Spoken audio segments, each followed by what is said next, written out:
Pemirsa, mungkin Anda sudah mendengar bahwa Israel sebetulnya sudah harusnya melaksanakan resolusi gencatan senjata yang telah disahkan oleh Dewan Keamanan PBB. Namun apa yang terjadi? Israel nyatanya jelas-jelas melanggar kesepakatan yang sudah diambil dalam resolusi yang diambil oleh Dewan Keamanan PBB. Buktinya hingga hari ini Israel masih terus menggencarkan serangan masif, baik itu di darat, laut maupun udara. Akibatnya ada puluhan ribu warga Gaza merenggang nyawa dan masih banyak korban terjebak reruntuhan bangunan yang hancur akibat agresi Israel.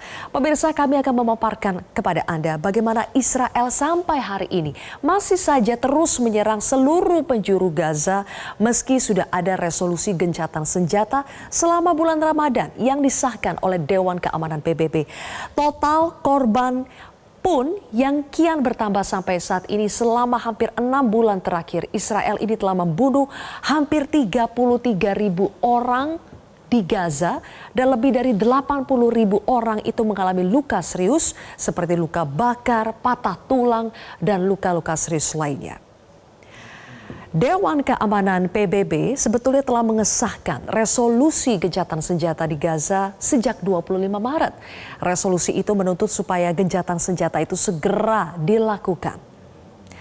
Negara Amerika Serikat menyatakan abstain dalam resolusi gencatan senjata Dewan Keamanan PBB karena naskah resolusi tidak memuat kecaman terhadap kelompok pejuang kemerdekaan Palestina, Hamas. Amerika ini sebelumnya kerap memveto resolusi terkait dengan agresi Israel terhadap Palestina. Kini Amerika Serikat menyatakan bahwa mereka khawatir rencana Israel melakukan agresi darat ke Rafah yang dipenuhi jutaan pengungsi.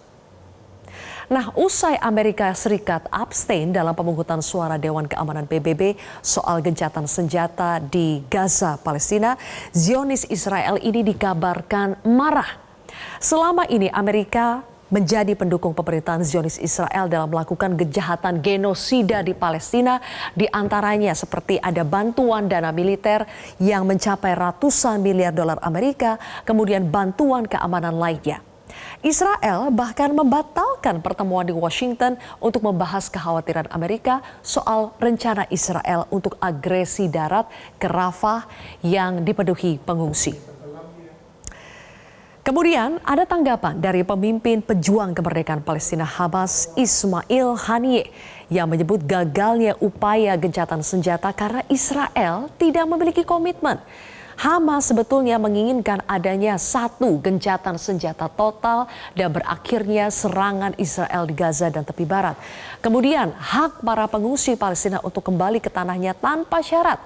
Ketiga, pemenuhan hak dasar kemanusiaan bagi rakyat Gaza.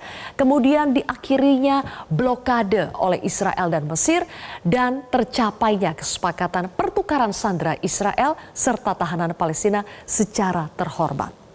Pemirsa, kejahatan genosida Israel terhadap bangsa Palestina tidak hanya melalui serangan bersenjata, namun juga dengan membuat warga Gaza kelaparan.